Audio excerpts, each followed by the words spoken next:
Hello again! I'm Emily. Welcome back to Candid Sphinx's channel. We are healing our navel chakras in this video. Our navel chakra sits, wanna guess where? In our abdomen, between our solar plexus chakra in our upper abdomen and our sacral chakra in our lower abdomen. It sits at our navel, our umbilicus, our belly button. And it is our chakra of sociability. When the navel chakra is balanced, it's a nice juicy pink color, perhaps a bit peachy pink. And we can be at ease and authentically ourselves, both in the company of others and spending time alone. As the Homo sapien humanoid primates we are social creatures, though the extent to which we're happy being social by and large depends on the individual. There's a whole continuum out there, from uber social butterflies to agoraphobic shut-ins. Ideally, we're striking the balance of being unafraid to be out there, being at least occasionally interested in going out there, and also being okay hanging solo. Ideally, we can be gentle with ourselves and with others, while also maintaining strong boundaries set only by ourselves. And ideally, we're free of obligations, choosing which relationships we want to cultivate because they resonate with us vibrationally, not because we feel forced to. The artwork I've chosen to illustrate this ideal state of the navel chakra is by the French Rococo painter and draftsman Jean-Antoine Watteau. Watteau is art history's great-granddaddy of the fête galante genre, a dreamy type of imagery incorporating genteel folk and their genteel entertainments into forests and groves of the great outdoors. This is Watteau's Fête champêtre, or pastoral gathering, painted between 1718 to 1721 in oil on panel. It is a prime example of a fête galante scene, with its central group of sumptuously dressed figures at leisure in green surroundings. Some might see only empty superficiality and fluff here. I see a painted fantasy that offers a concrete view of what many people deeply crave. People of Watteau's time and people today. People all up in this quantum field of space-time. I see freedom of movement, liberty to choose one's own companions, playfulness, adventure, the ease of being oneself, and a sense of belonging. Centuries ago, life for all social classes was lived in a more open, public way. The European nobility and gentry's formalized practice of making social calls developed around the 17th century and stayed in fashion until the early 20th century. Calls were expected to be made and paid only to one's own sort. Many had to wait or hope for invitations from those of a higher rank. Correspondence was kept up. Appearances were kept up. Duty to rank often far outweighed any notions of individuality. The servant class was pretty much considered a grubby subspecies, with many of them meant to be kept out of sight from the families they served. The most menial of them would be squeezed into shared sleeping quarters, with only a little lockbox as the only private space they would know. Widespread, abject poverty often outweighed any notions of individuality. And the sheer forced bodily intimacy from living under one roof in the master-servant relationship. It can be astounding to think about today, with one party literally feeding, bathing, dressing, and nurturing the young of the other. People of the middling sort often aspired to be more like the upper-class sort, perhaps behaving even more rigidly in their attempts to gain status. Though God forbid any of the classes should mix, unless a serious fortune was involved. And let's not forget the people, whole, worthy, valid, divine individuals whose entire existence was deemed too taboo, too offensive, too untouchable, too threatening for mainstream society and its power structures to even handle. The people who are considered insane or deformed, or who are especially shunned for their ethnicity, sexuality, or spiritual beliefs. Though, they did all live together in a sort of grand societal pageant, in which the acts of birthing, dying, copulating, grooming, getting medical attention, even just relieving oneself, could play out in a much more open way. And they were mainly conditioned into the same hierarchical social norms, and faced the same threat of becoming an outcast if they stepped outside the narrow bounds of normalcy. Today, things tend to be more private and less crazy rigid for most of us. We keep up with viral trends and internet strangers, but sometimes don't know who our neighbors are, or even who we ourselves are. We can self-isolate with technical distractions, or use technology to find other people to use for distraction. Let's be real, even the thought of going out or being social can provoke anxiety in some, even just on subtle levels. Gatherings can be weird things in general. Add in individual insecurities and the occasional toxic relationship dynamic, and it's not always a cakewalk out there. We've also experienced outbreaks of illness and violence in our lifetimes that have rattled the globes in ways that weren't even possible before.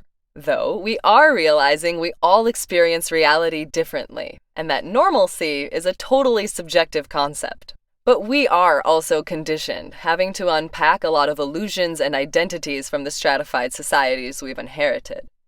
How does Watteau's pastoral gathering represent an antidote to all that? See how far it's set from protocol and uninvited prying eyes. We quickly realize the nearest town or settlement is a ways away, as the eye travels almost automatically along an orthogonal line, which leads from the central cluster of figures backwards through parted woodlands into open meadows and recedes towards civilization.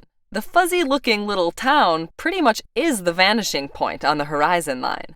Privacy was and still can be a luxury, but to me, this visible distance represents how we always have places inside ourselves that we can retreat to, the corners of our soul where only our own understanding of ourselves need reach.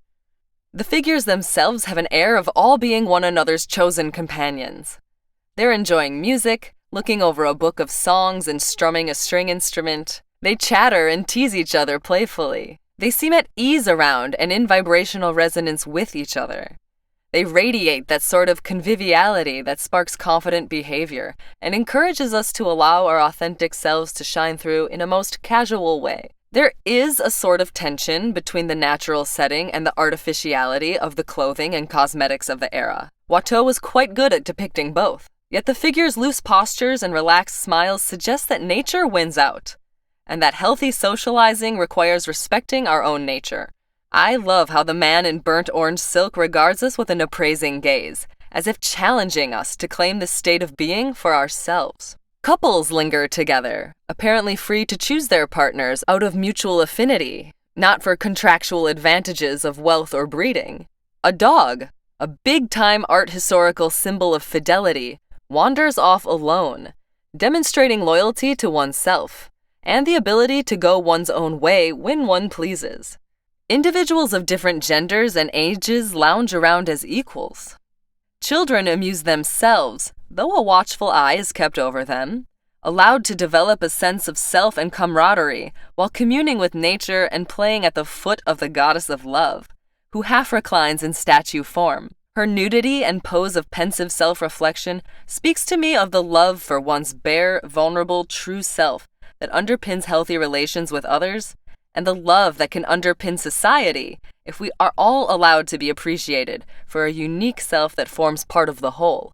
Even the contrasting play of light and deep shadow across the whole image suggests a deliberate balance between community and seclusion. That balance is perhaps better understood today than at the time of the work's creation. We are realizing more and more we have no need for obligation, that undoing the conditioning of obligation is actually beneficial, that we best serve others by first serving our own vibration. We form a collective consciousness. Anytime we force or strain ourselves to be with others, or feel bent out of alignment in their company, no matter who they are to us, we only put more of that force, strain, and misalignment out into the collective. And that does literally no one any good. So we will recall we always have choices when it comes to our social circle. And we will channel the gaiety, ease, and sovereignty present in Watteau's painting into our navel chakras as part of this healing. Shall we get started? Let's take a super deep breath, expanding our awareness by acknowledging ourselves as vast, multi-dimensional beings. Beings with many aspects that exist simultaneously in many times and places, experiencing a variety of cultures, belief systems, customs, and conditioning. We recall linear time is an illusion, though a useful illusion for our development here on Earth. And we recall there's no need to obsess over all the details of who, where, and when with our heads, just to be in our hearts with healing intentions for the highest good of all. Let's check up on our navel chakras now, feeling and pressing around the area, or just tuning in psychically. You might feel some bloating or tenderness. Maybe your navel is bound up tight, or maybe it's a bit hollow and flappy, too open. Maybe you're just humming along in pretty good shape. And notice or sense the color of your navel chakra. Is it a bright or kind of grimy pink? Now, either imagining it or actually using one of our hands, we're going to slice downwards over our navel like a blade, cutting off anyone's influence over us. Then we'll hold our hand or our focus over our navel chakra, sealing off any energetic leaks from this umbilical portal into the center of our being. Now, let's start shaping a ball of energy with our hands, shaping it like clay. We're going to notice that the ball is semi-solid, kind of squishy, and perfectly clear, like transparent slime. And we're going to take this ball and place it into our navel chakras, rolling it around, allowing it to pick up and absorb anything that is draining us or not serving us. This can include all sorts of things, like social conditioning that undermines our soul sovereignty, attachments to traumatic or embarrassing events, or moments we've been forced to do things against our will, or subjected to others' control, especially in childhood when we had less agency over our own lives. Traces of persecution held in our matrices might be getting sucked up. Vibrations of victimhood or victimizing others, being bullied or being the bully, feelings of being a social outcast, or needing to stay on the fringes of society to stay safe. Even witch hunt type memories or guilt. There could be energetic structures releasing, formed by others' desires or attempts to manipulate you, even if they mean well or do it unconsciously. These could look or feel like little tentacles or hooks, or just sprays or projections of energy coming towards you. There really are no limits or wrong answers here. We're just paying attention, letting these shifts come up, sensing things peeling out of our navel chakras. Taking note of any emotions, thought forms, beliefs rising to the surface of our consciousness, or any flashes of other people or timelines that are affecting our energy fields. Then we'll slow it down and begin to examine how our clear ball of goo has changed from this exercise. It might feel weightier with feelings or suffering or burdens we've shed, duties we no longer need to fulfill. It might be filled up with inauthentic energies, whether our own inauthenticity or energies from entities or others' agendas for us. Has it changed color? Is it dingier? Is it duller, murkier? Or is it still rather quite pristine? Let's take a final look at the energetic quality of what's been pulled out of us. And then we'll let the ball melt into liquefied sludge in our hands, seep through and down into the earth, which can absorb any and all negativity. With all that gunk removed, let's replenish our navel chakras. First, imagine electric yellow light beaming into your belly button, bringing in pure, zingy, dynamic, vibrant life force energy.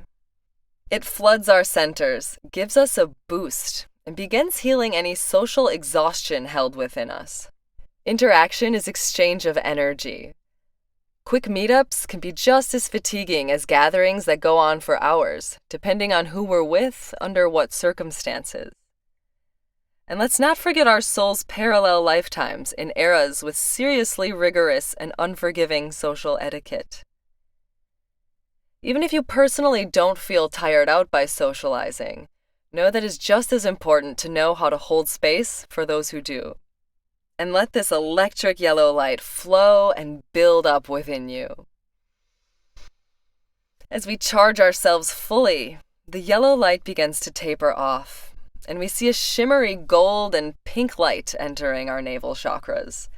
It has the texture of a light whipped mousse or foam, and it begins filling us with airy, bubbly, expansive sensations. Gold represents our supreme authentic nature as divine beings with unique energetic signatures. It's giving us knowledge of ourselves as creator god-goddesses who can meet with all other beings on equal terms. It's dissolving any need to pander to or fit in with others, dissolving any vibrations of clinginess going either way between ourselves and others.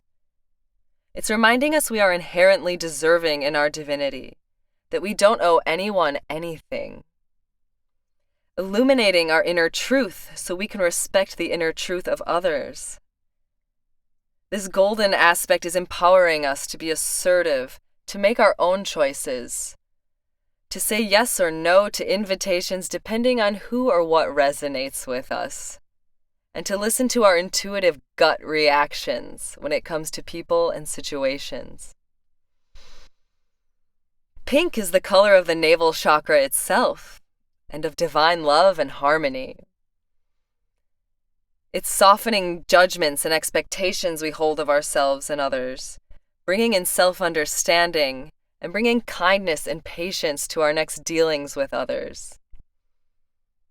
It's healing feelings of separation and isolation, any actual experiences of being physically isolated from people. Healing any need to exile ourselves or hide. Healing any paranoia that others are always thinking or speaking poorly of us. And healing any fears we have of meeting new people, losing people, or reaching out to people we've lost touch with. This pink is bringing acceptance to scars left by old or current relationships. It's undoing any pretentiousness and any programming of racism, sexism, ageism, ableism, or classism we've taken on. And it's ushering in the remembrance that we form part of a collective human consciousness, which we serve best by being in a high vibratory state. Whew, that's a lot to take in. Just trust that our multidimensional selves can process it all. As the foamy golden pink mousse takes its full effect, it begins evaporating into and becoming one with our navel chakras. The frothy, puffy structures of this energy and its qualities of both strength and unity will continue to support us throughout the day or evening. We'll now infuse some of the key vibrations from Watteau's Fête champêtre into our navels, that gaiety, ease, and sovereignty I mentioned earlier. Do see how they represent themselves to you, as we do all receive psychic information differently. So I'll get us going here, feeling into these vibrations. First, gaiety, shaking off seriousness, bringing in sheer happiness, humorousness, more of that lightness, airiness, etherealness. Joie de vivre, gratitude for our consciousness. The pleasure of being source energy and being able to realize it. We're best equipped to connect with others from this happy state. Next, ease, relaxation, sweetness, mildness, grace, authenticity, freedom from anxiety, calculation, or comparison, openness to others' opinions, different ideas, and dialogue. Being at ease with ourself helps attract others we can be at ease around. And sovereignty, soul sovereignty, self-confidence, power, the inner divinity shared by all consciousness, graciousness, elegance, intelligence, discernment, always having choices. Stepping into our sovereignty allows us to respect the sovereignty of other souls and to accept no less than that same respect. Now, harnessing everything we've just embodied, we're going to send it out to the human collective consciousness in the quantum field, where the entirety of past, present, and future timelines exist eternally as one. We merely need to intend to affect it all. So we send out gaiety, ease, and sovereignty to neutralize any negativity arising from situations in which individuals feel forced to obey social conventions over their soul's authentic desires. Any sadness, loss, waste, misalignment, heartbreak, bitterness, anger. We send these vibrations out for the opening of human hearts, so acceptance of self and others and genuine empathy may prevail among us. So we may have appreciation for the experiences we are providing for each other to learn and grow while connecting on this earth plane. We send these vibrations out so we may know our own nature as creators of our own experience. So we may go with the flow that feels right to us. So we may know true independence from pressure, intimidation, and rhetoric. And we send gaiety, ease, and sovereignty out to any circumstances involving abuses of free will and human rights, to any attempted mass manipulations, distortions, and subliminal conditioning flying around out there meant to keep humanity in separation consciousness. We're feeling these vibrations flowing through us, radiating outwards, traveling and healing where they will for the highest good of all. And we're paying attention to any intuitive insights that are coming through for us once again.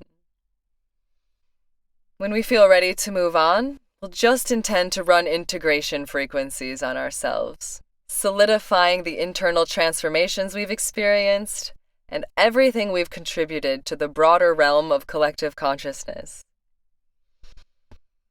While integrating, let's check to see how we're feeling, aiming for cheerful, calm, amiable, perhaps freer or bolder. Maybe your abdomen or intestinal area feels different in some way. You may even notice a slimming effect over time as you clear out your navel chakra, as we can hold a lot of emotional weight or protective padding or flab in this area. And just note, without any judgment, if there's any lingering beliefs, wounding, or attachments to others which you're just not ready to shift yet. Healing isn't exactly a linear process, and you can always come back to this video for more support. We'll ground ourselves to finish, sending our consciousness down into the center of the planet and anchoring into the frequency of nature. We remember that we've chosen our nature as earthlings in this incarnation. We remember we decide what is natural for us, the extent we wish to be social or to walk our own path. We remember it's even natural to feel awkward sometimes, like an odd duck or a fish out of water on this planet, as we get to know ourselves and what is uniquely true and meaningful for us. And we remember we can always depend on nature's frequency to help us feel at home. It's always available to us, wherever we are and with whomever we find ourselves. Let's draw the Earth's energy up now, up through the ground, up through our legs and pelvis, allowing it to settle into our navel chakras. Maybe you're ready to go out, send a message, give someone a call. Maybe you're more ready to enjoy some solid me time, step back, step into your own command. Whatever it is you're feeling, expand it out through your entire aura now. And when you feel a nice sense of equilibrium, feel free to move on with your day or evening. Thanks a bunch, as always, for being here. I'm really keen to know what came up for you, so do let me know in the comments below. And see you all next time. If you found this video helpful, help others find it by giving it a like and sharing it with your social circle. And do subscribe for more art-inspired energy work to come. You can also go deeper by visiting candidsphinx.com, where you can book personal distance healing sessions with me and download meditations and more.